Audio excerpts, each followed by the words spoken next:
165 सालों तक अमेरिका ने कभी भी किसी के साथ ऐसा कोई पैक्ट किया नहीं, नेटो पहला था। जी। भारत ने भी नहीं किया, लेकिन फिर अमेरिका ने अपनी पॉलिसी बदली, नेटो बनाया। क्या भारत को ये पॉलिसी बदलने की ज़रूरत आपको लगती है? क्या प्रोफेसर हैं आप, इतना ऑब्जर्व किया आपने, पढ़ा, आपको क्या लगता है? देखिए, एक तरह से हिंदुस्तान बनाने की कोशिश कर रहा था अमेरिका के साथ, ऐसी पॉलिसी करीब आता जा रहा था, क्योंकि दो चीज़ें मैं आपको अब बताना चाहता हूँ एशिया के बारे में। पहली बात तो ये कि चीन जो है ना, वो बहुत ज़्यादा ताकतवर हो गया है।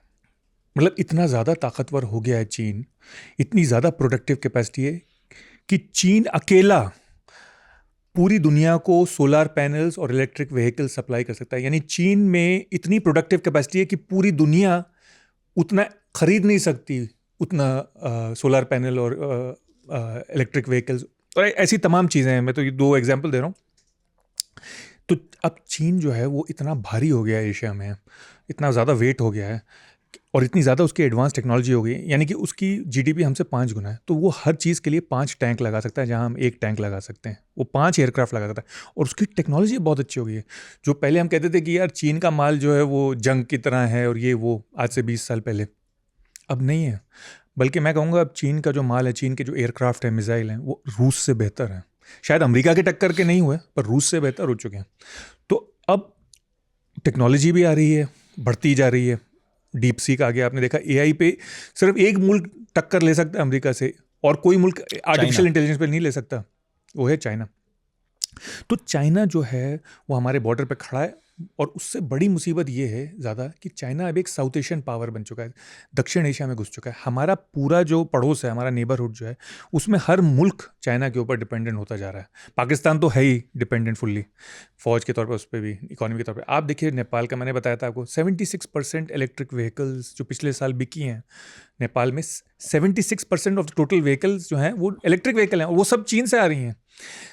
चीन हाइड्रो इलेक्ट्रिक डैम्स बना रहा है, चीन बांग्लादेश में पोर्ट्स बना रहा है, चीन बांग्लादेश में फैक्ट्रियां लगा रहा है, चीन श्रीलंका में पोर्ट्स बना रहा है, उनकी इकोनॉमिक सपोर्ट के लिए लोन दे रहा है। म्यांमार में तो अजीबोगरीब हालत है, बर्मा में तो दोनों तरफ, यानी कि जो सरकार की तरफ से भी और रेबल्स की तरफ से भी, जो बगावत कर रहे हैं उनकी तरफ से भी, जो मेन पावर सपोर्टिंग है वो चीन है, दोनों तरफ। यानी जब नेगोशिएटिंग टेबल पे बैठता है तो चीन चीन से बात करता है।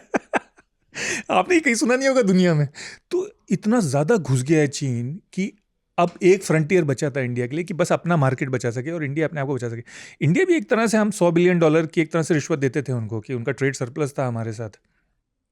पर हमने रियलाइज़ किया कि अमेरिका जिसके ऊपर हम डिपेंडेंट थे चीन को रेजिस्ट करने के लिए, वो अमेरिका अब इसमें इंटरेस्टेड नहीं है। अमेरिका दुनिया से ही विड्रॉ कर रहा है। उसको इंटरेस्ट है कमर्शियल डील्स में, उसको इंटरेस्ट नहीं है कि, वो दिख ही रहा है। अमेरिका कर रहा है सर, या सिर्फ ट्रंप कर रहे हैं? ये तो 3 साल की बात और है।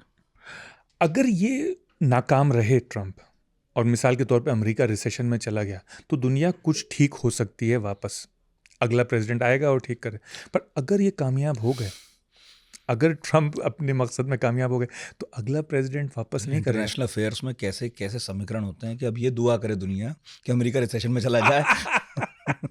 सही, बिल्कुल सही। तो अमेरिका खराब बात है, पर क्या क्या पर ये दुआ करनी चाहिए हमें। तो अब चक्कर क्या है कि हम जिस पे निर्भर थे कि हम सामना, उसमें भी हम बहुत ज़्यादा नहीं कर रहे थे। यानी कि हम क्यों बहुत ज़्यादा नहीं कर रहे थे? अमेरिका तो कह रहा था और करो मुकाबला चीन का, हम इसलिए नहीं कर रहे थे कि देखिए बाकी जो मुल्क थे क्वाड में, उनका किसी का लैंड बाउंड्री नहीं थी चीन के साथ। चाहे वो जापान हो, ऑस्ट्रेलिया हो, अमेरिका हो, इंग्लैंड हो, किसी की लैंड बाउंड्री नहीं थी। हिंदुस्तान अकेला था जिसकी लैंड बाउंड्री थी। तो हमारे तो मुठभेड़ होगी, मतलब हाथापाई होगी, इनकी ज़बानी जमा खर्च होगी, हो सकता है एक दिन इनकी भी जंग हो जाए, पर वो बहुत बड़ी जंग होती, वो बाद में होती। तो हमें ये देख के चलना पड़ रहा था कि भाई हम इनके साथ भी हैं, उनके साथ भी हैं। चीन को गुस्सा इस बात पे आ रहा था कि तुम हमारे ऊपर इतना प्रेशर डाल रहे हो, इनके साथ मिल रहे हो, हमारा निवेश भी रोक रहे हो, हमारा टिकटॉक भी बैन कर दिया, हमारे साथ ये भी कर रहे हो। तो चीन फिर, ये जो गलवान में स्थिति आई, और हम बॉर्डर पे भी बिल्ड कर रहे हैं इंफ्रास्ट्रक्चर, वो भी बॉर्डर पे बिल्ड कर रहे हैं, तो एक तरह से प्रेशर टेंशन बिल्ड होती गई और वो विस्फोट हो गया गलवान में। और भी बड़ा विस्फोट हो सकता था, वो रुक गया। तो हम बीच का मामला लेके चल रहे थे, पर अब ऐसा लग रहा है कि अमेरिका उतना इंटरेस्टेड नहीं है।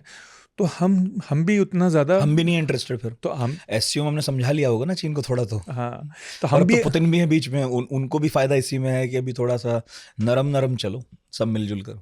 पुतिन का तो इंटरेस्ट इसमें है, पर प्रॉब्लम ये है, पुतिन जो है वो चाइना के पिट्ठू बन चुके हैं।